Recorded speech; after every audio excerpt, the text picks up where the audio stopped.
고린도전서 10장 31절에서 33절 말씀 가지고 말씀을 전하는데요. 설교 내용은 고린도전서 8장에서 10장에 있는 내용들을 여러분들과 함께 나누기를 소망합니다. 오늘 제목은 먹든지 마시든지입니다.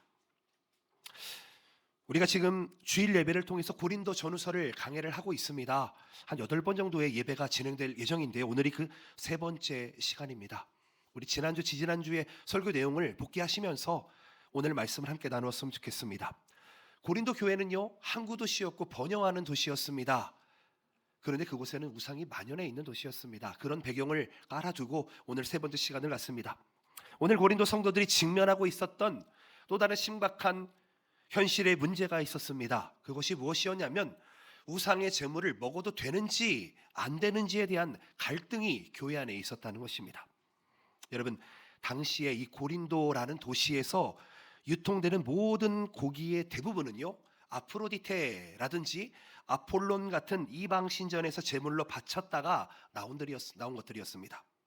그래서 이 고기를 먹어도 되느냐 안 되느냐가 고린도 교회 성도들 사이에서 갈등으로 나타났다는 것입니다. 여러분들에게 한번 물어보겠습니다. 이방신에게 바친 음식을 먹어도 됩니까? 안 됩니까? 예, 이렇죠. 예, 먹어도 된다는 사람이 있는 반면에 먹으면 안 된다라는 사람이 있을 것입니다. 오늘 그 답을 제가 여러분들과 함께 나누기를 소망합니다. 어떤 사람들이 있었습니다. 그들은 자신의 영적인 지식을 앞세워서 마음껏 자유롭게 행동했습니다. 그로 인해 이제 막 우상 숭배에서 벗어나서 교회에 들어와서 신앙생활하고 있는 믿음이 연약한 자들이 그로 인해서 깊은 상처를 받고 신앙이 흔들렸다는 것입니다. 여러분, 교회는요, 믿음이 깊고 넓고 높은 사람이 있는가 하면 아주 얕고 교회 들어온 지 얼마 된지 알아서 교회의 상황을 전혀 모르는 사람들도 있습니다. 여러분, 우리가 신앙적 관점으로 볼 때에 그리스도인들이 누리는 참된 자유, 그것은 결코 이기적인 권리 주장이 되어서는 안 된다는 것을 먼저 말씀드리겠습니다. 사도 바울은요, 이 갈등 속에서 차가운 지식보다 우선해야 될 것이 있다라고 말씀합니다. 그것이 바로 십자가의 사랑이었습니다. 여러분, 성도들의 모든 행동이 바라보고 방향성을 가져야 될 것이 무엇이냐면요, 하나님의 영광이다 라고 지금 사도 바울은 이야기하고 있습니다. 저는 오늘 말씀을 통해서 4가지를 나누었으면 좋겠습니다. 그 말씀을 통해서 우리의 자유로 교회를 세워나가는 그런 복된 저와 여러분들 되시기를 축복드립니다. 아멘. 그렇다면 갈등이 원인이 무엇인지 한번 살펴보았으면 좋겠습니다. 우상의 제물을 둘러싼 갈등의 핵심, 그것은 성도들 사이에 존재했던 영적인 지식의 차이에 있었다는 것입니다. 고린도전서 8장 4절 말씀, 그러므로 우상의 제물을 먹는 일에 대하여는 우리 이 우상은 세상에 아무것도 아니며 또한 하나님은 한 분밖에 없는 줄 아노라. 아멘. 여러분, 우상은 아무것도 아닙니다. 이 세상에는 하나님 한 분만 계십니다. 틀린 말이 아니죠. 이 성도들은 이 말씀의 근거에서 올바른 신학적인 근거를 가지고 살아갔다는 것이죠. 이야기합니다. 우상이라는 것은 사람이 만든 것이다. 헛된 조각상에 불과하기 때문에 그 앞에 놓였던 고기 역시 아무런 영적으로 오염됨이 없다. 이렇게 이야기했습니다. 맞는 말이죠. 맞는 말인 것 같습니다. 그래서 그들은 시장에서 고기를 사서 먹거나 이방인의 잔치에 참여하는 일이 거리낌이 없었습니다. 이들의 신학적 지식 자체에는 결코 복음 안에서 틀린 것은 하나도 없었습니다. 그런데 이 올바른 지식이 이웃을 향한 배려 없이 교만하게 사용되어졌을 때 심각한 갈등과 파괴가 나타났다는 것입니다. 바울은요, 그리스어로 이 단어를 그노시스라는 단어로 이야기합니다. 그 지식이라는 단어입니다. 이것은 진리에 대한 깨달음, 지식이다라는 말을 의미하는 단어입니다. 즉, 올바른 그노시스가 있으면 미신에서 우리를 해방시키는 축복이 된다. 그런데 바울은 이렇게 한 번 더 날카롭게 경고를 하고 있습니다. 고린도전서 8장 1절 말씀, 우상의 제물에 대하여는 우리가 다 지식이 있는 줄을 아나 지식은 교만하게 하며 사랑은 덕을 세운다. 아멘. 다시 한번 묻겠습니다. 여러분, 올바른 지식이 중요합니까? 아니면 올바른 사랑이 중요합니까? 올바른 사랑이 중요하지요. 여러분, 올바른 지식 가지고 구원받지 못합니다. 하나님의 사랑이 있어야만 구원받을 수 있습니다. 저도 인생을 그렇게 오래 살지는 않았습니다. 그런데 저는요, 팩트를 얘기하는 사람이 가장 무섭습니다. 여러분 혹시 아십니까? 제 주변에 팩트를 얘기하는 분들이 종종 계십니다. 이렇게 얘기합니다. 얘기할 때마다 이렇게 얘기합니다. 나는 사실이 아니면 이야기하지 않아. 나는 팩트가 아니면 이야기하지 않아. 그런데 여러분, 이거 되게 조심해야 될 얘기입니다. 팩트라 하더라도, 사실이라고 하더라도요, 시간과 장소와 상황을 고려해야 합니다. 자, 이 말에 동의하십니까? 아멘이시죠? 그렇죠? 제가 얼굴이 큰 건 사실입니다. 그런데 제 얼굴을 볼 때마다 얼굴이 크다 하시면 제가 아마 마음이 작아서 상처받을지도 모르겠습니다. 뭐 이런 내용입니다. 여러분, 팩트를 알고 있는 것이 중요한 것이 아니라 이 올바른 팩트가 올바른 사랑으로 덮여 있을 때 그 지식이 하나님께 올바르게 사용된다는 것을 기억했으면 좋겠습니다. 십자가의 사랑이 결여돼 버린 차가운 지식은요, 영적인 교만을 낳습니다. 그러면 다시 한번 말씀드릴게요. 여러분, 팩트라고 해서 다 얘기하지 않으시기를 바랍니다. 팩트라고 해서요, 여러분 아무 때나 얘기하지 않으시기를 바랍니다. 상황과 장소를 고려해서, 특별히 관계를 생각해서 얘기해 주셨으면 좋겠습니다. 지금 고린도 교회 사람들이 그렇다는 것입니다. 자신이 알고 있는 지식과 팩트가 안다고 자부하면서 지식에 미치지 못하는 연약한 지체들을 무시하고 함부로 정죄하고, 이게 언어의 폭력이 되어버렸습니다. 여러분, 우리가 신앙에서 생각해 볼 수 있는 진리를 아는 지식은 반드시 영혼을 살리는 도구가 되어야 합니다. 고린도 교회에 지식 있는 자들은 자신의 신앙적인 우월감을 뽐내느라 우상숭배의 과거에서 겨우 벗어난 연약한 자들이 다시 죄책감에 빠지고 양심이 무너지는 것을 배려하지 못했다는 것입니다. 사랑하는 성도 여러분, 우리 안에 있는 신앙적인 확신, 그리고 성경적인 지식, 즉 그노시스가 형제자매를 찌르는 칼이 되지 않고 있는지 여러분 한번 돌아보시기를 예수님의 이름으로 축복드립니다. 진정으로 하나님을 사랑한다, 진정으로 크리스천이다, 나는 교회 다닌다, 나는 직분자다 라고 하는 것은 지식을 자랑하는 것이 아닙니다. 그 지식을 내려놓고 십자가의 사랑으로 연약한 사람을, 연약한 아이를, 연약한 이웃을, 연약한 형제 자매를 품는 것이 진짜 지식이 되어야 하는 줄로 믿습니다. 여러분, 이것이 교회를 분열시키는, 그리고 공동체를 분열시키는, 그리고 가정을 분열시키는 그런 문제라는 것을 의식하시고, 여러분 이것을 우리 안에서 예수 이름으로 쫓아내버리시기를 축복드립니다. 아멘. 그렇다면 그거에 대한 진단을 했다면 그거의 해결이 있을 것입니다. 성경은 이렇게 얘기합니다. 한 가지가 있다. 유일한 해결책이 있다고 말씀합니다. 사도 바울은요, 차가운 지식으로 상처 입은 교회를 치료하기 위해서 지식을 뛰어넘는 가장 높은 차원의 영적인 원리를 제시하고 있습니다. 그것이 무엇이냐? 바로 십자가의 도, 십자가의 사랑입니다. 제가 너무 당연한 얘기를 하니까 아멘이 안 나오잖아요. 그렇죠? 여러분, 이게 중요한 겁니다. 교회 안에서 가장 중요한 것은 지식이 아닙니다. 하나님의 사랑, 십자가의 도, 예수님의 희생, 그것을 통하지 않고는 그 어느 누구도 하나님께 갈 수 없습니다. 아무리 성경적인 지식이 탁월하고 자유를 누릴 권리가 합당할지라도 그 행동이 형제를 실족하게 만든다면 그것은 그리스도께 죄를 짓는다라고 이야기합니다. 다시 한번 말씀드립니다. 그리스도께 죄를 짓는다라고 성경이 이야기하고 있습니다. 고린도전서 8장 12절 말씀, 이같이 너희가 형제에게 죄를 지어 그의 약한 양심을 상하게 하는 것이 곧 그리스도에게 죄를 짓는 것이다. 아멘. 여러분, 죄에 대한 개념을 좀 바꾸셔야 됩니다. 어디 가서 물건을 훔치는 게 죄가 아닙니다. 내가 누군가를 시기하고 질투하고 뭐 이렇게 살인하고 강도하고 그런 게 죄가 아닙니다. 성경에서 얘기하는 것은 연약한 자들의 양심을 상처 입히는 것이 죄다. 누구에게 대한 죄라고요? 그리스도에게 대한 죄라고 이야기하고 있습니다. 닦아라. 그렇기 때문에 연약한 형제는 단순히 이웃이 아니라는 것입니다. 예수 그리스도께서 십자가의 보혈로 흘려 구원하신 존귀한 존재다라는 것입니다. 여러분, 전후적으로 한번 보겠습니다. 예수 그리스도께 속한 형제 자매들 얼굴을 보면서 잘 오셨습니다, 사랑합니다, 축복합니다 한번 해주시기 바랍니다. 여러분 미움의 눈빛으로 보지 마시고 사랑의 눈길로 바라봐 주시기 바랍니다. 바울은요 교회를 세우는 그 능력이 어디에 있냐라고 이야기하냐면은요 이렇게 이야기합니다. 그리스어에 오이코도메오라는 단어를 사용합니다. 오이코스라는 단어가 집이라는 단어입니다. 오이코도메오라는 단어는 가정을 살린다, 집을 살린다, 덕을 세운다라는 뜻을 가지고 있어요. 여러분 교회라면 반드시 성도들이라면 서로가 서로를 살리는 존재가 되어야 되고요, 서로의 덕을 세워주는 존재가 되어야 됩니다. 집을 짓는 것입니다. 덕을 세우는 것입니다. 성경에서 이야기하는 지식이라고 하는 것은 나 자신의 이기적인 교만의 탑을 쌓을 뿐이지만 예수 그리스도의 희생에서 흘러나온 거룩한 사랑, 그 아가파오의 사랑은 무너진 형제의 마음을 치유하고 그리스도의 몸된 교회를 든든히 세워간다는 것이죠. 하나님께서 우리에게 성경 말씀을 깨닫게 하신 목적이 무엇입니까?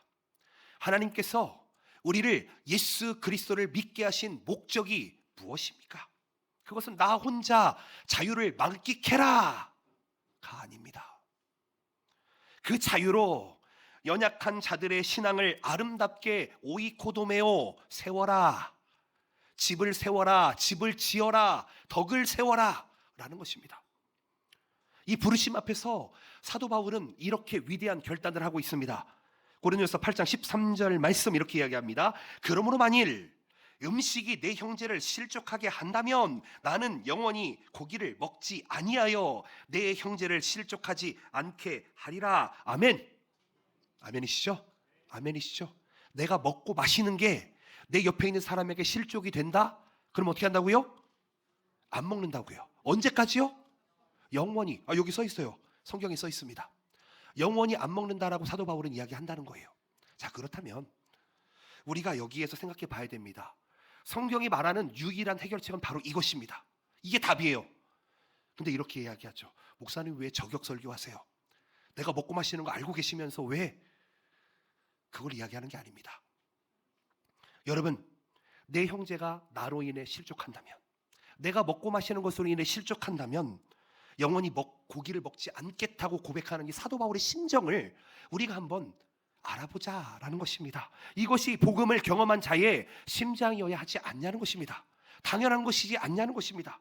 당연히 아직은 믿음이 연약해서 남들이 하지 말아야 될 것을 먹고 마시고 하는 사람이 있을 수도 있습니다. 그런데요, 나에게 마음껏 먹을 자유가 있겠지만 나를 위해 생명을 포기하신 예수님의 사랑을 안다면 나를 정당한 권리를 스스로 제한하고 포기하는 것, 그것이 그리스도인이어야 하지 않겠냐는 말입니다. 내 자유보다 형제의 영혼을 더 귀하게 여기는 그 희생적인 십자가의 사랑만이 교회를 치유할 수 있는 줄로 믿습니다. 우리 가정을 치유할 수 있는 줄로 믿습니다. 우리가 속해 있는 공동체를 치유할 수 있는 줄로 믿습니다. 하나 되게 하는 줄로 믿습니다. 이겁니다. 여러분, 이게 요즘 없으니까요, 교회가 맨날 싸우고 공동체에서 네가 맞네 내가 맞네 하는 것입니다. 하나님께서 우리에게 주신 그 특권을, 그 자유를 누릴 권리가 있는 걸 저도 알지만 여러분, 그것을 다 누리는 것이 공동체를 살리는 것이 아니라는 것을 기억했으면 좋겠습니다. 세 번째로 생각해 볼 수 있는 것은, 그래서 예수님께서 우리에게 십자가의 모범을 보여주셨다는 것입니다. 여러분, 이러한 희생적인 사랑을 실천하기 위해서는요, 바울은 자신의 구체적인 삶의 모범을 지금 고린도 교회에 제시하고 있습니다. 잘 생각해 보십시오. 사도 바울이 개척한 교회들이 한두 개입니까? 이 전도 여행을 하면서 개척한 교회들이 여러 교회가 있습니다. 마땅히 누릴 수 있는 사도로서의 수많은 특권이 있었습니다. 예를 들어 볼까요? 사도 바울도 결혼할 수 있었습니다. 결혼할 수 있었습니다. 어떤 사람들은 독신의 은사다 그래서 안 했다고 하는데, 저는 결혼할 수도 있었겠지만 저는 그것조차도 하나님께 모두 드렸다라고 저는 생각을 하고 있습니다. 아내를 동반한 권리도 있었을 것입니다. 교회로부터 재정적인 지원을 당당하게 요구할 권리도 있었을 것입니다. 그런데요, 그것이 내 주변에 있는 사람을 실족하게 할까봐, 혹 복음 전파에 조금이라도 방해될까봐 그 합법적인 권리조차도 단 하나도 사용하지 않았습니다. 그래서 어떻게 합니까? 텐트 메이커, 스스로 천막을 만들면서 돈을 벌면서 자비량으로 헌신했던 게 사도 바울이지 않습니까? 사도 바울은 이렇게 진실하게 고백합니다.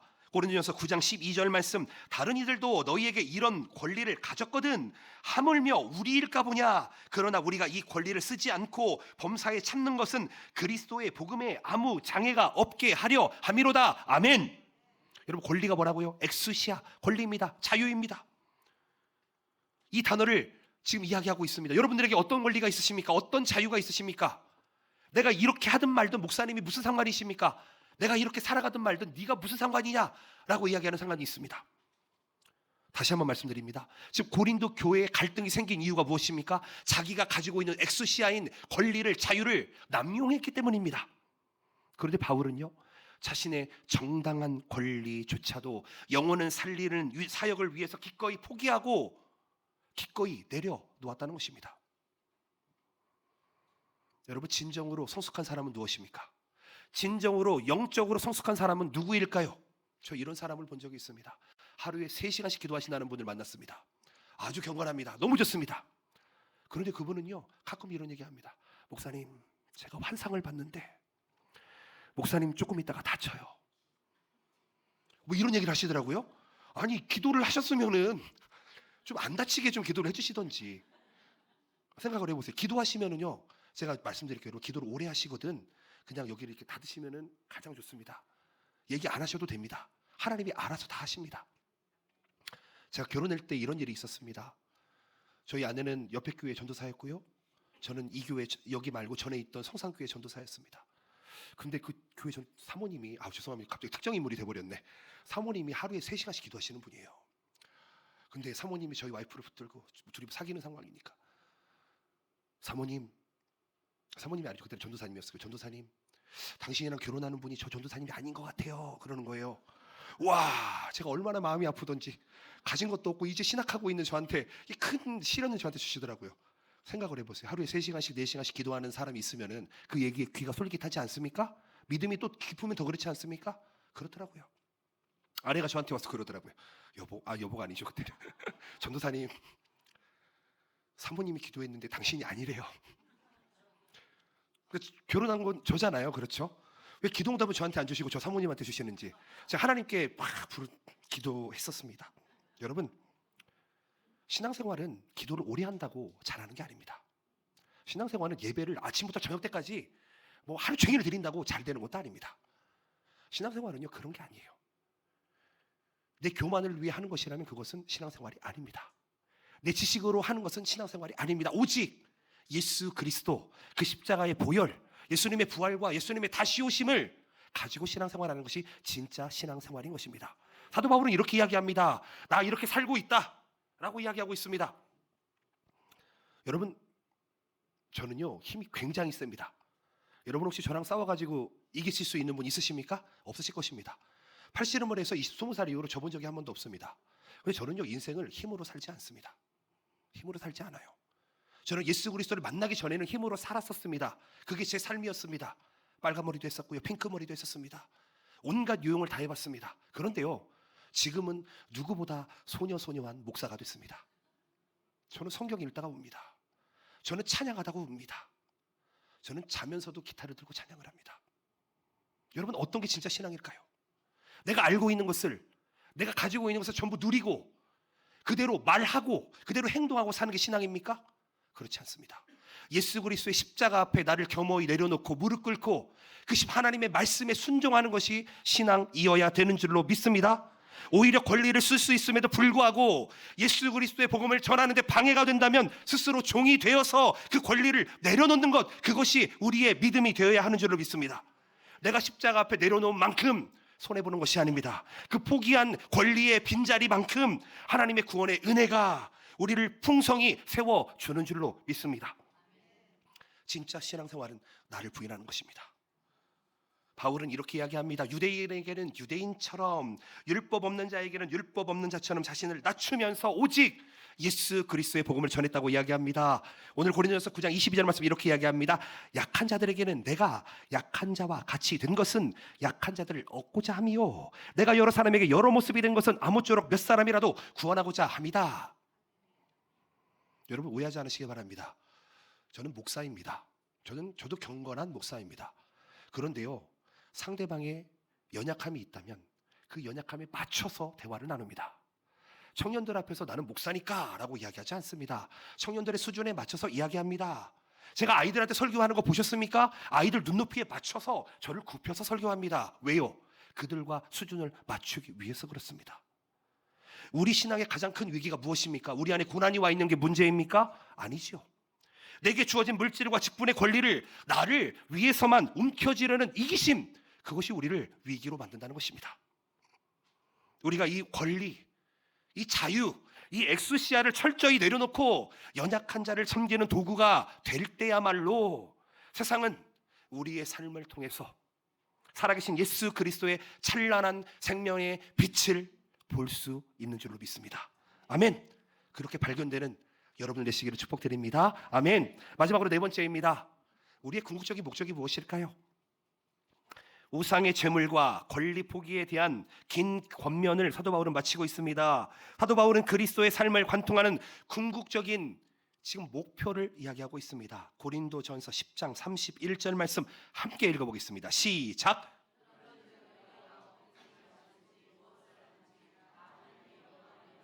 자, 한 번 더 읽겠습니다. 시작. 그런즉 너희는 먹든지 마시든지 무엇을 하든지 다 하나님의 영광을 위하여 하라. 아멘. 아멘.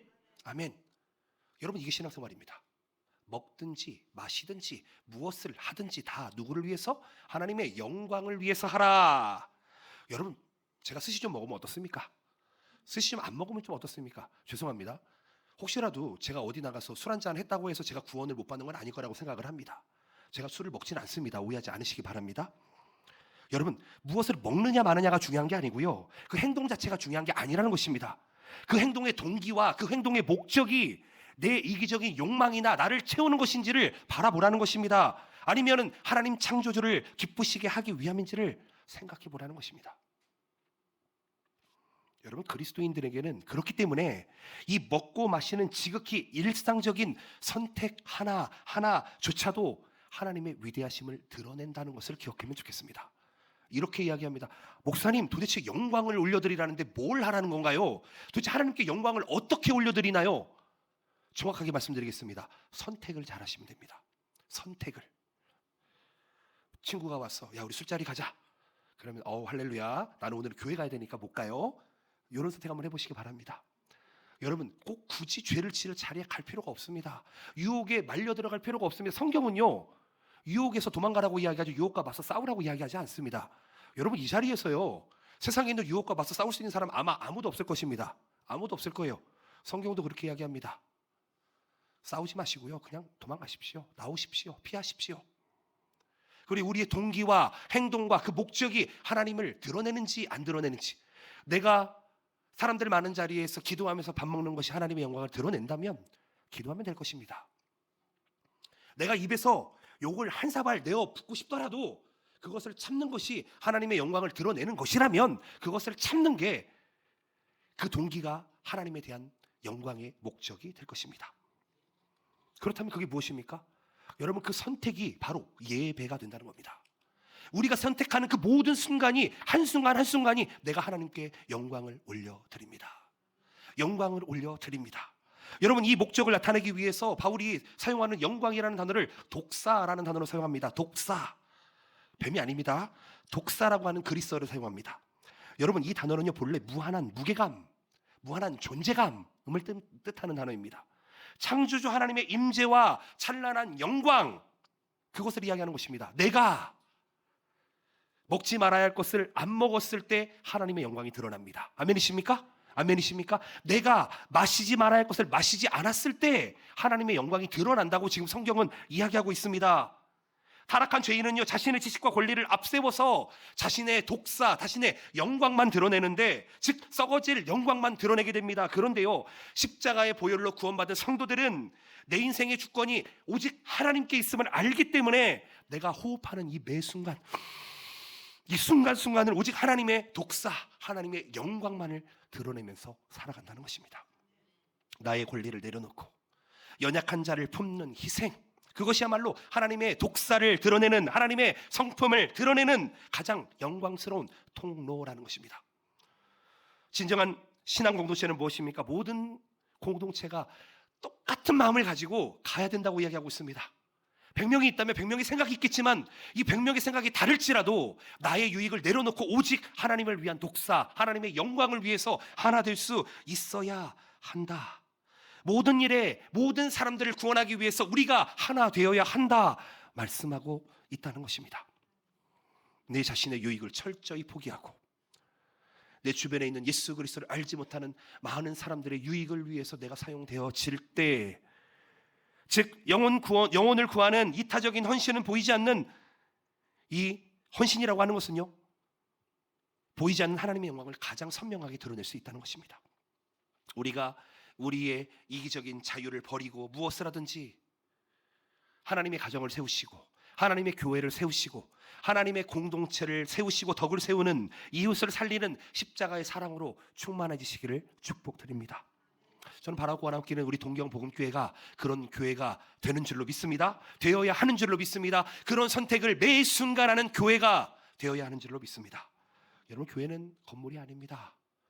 예수 그리스도를 영접한 하나님의 영이 거하시는 우리가 교회인 것입니다. 그런 영광스러운 교회로 살아가시기를 축복드립니다. 아멘. 말씀을 맺겠습니다. 사랑하는 성도 여러분, 참된 지식은요, 내 권리를 주장하는 것이 아닙니다. 연약한 형제를 위해서 기꺼이 나의 자유를 내려놓는 십자가의 희생, 십자가의 사랑이 진짜 권리라는 것을 기억하셨으면 좋겠습니다.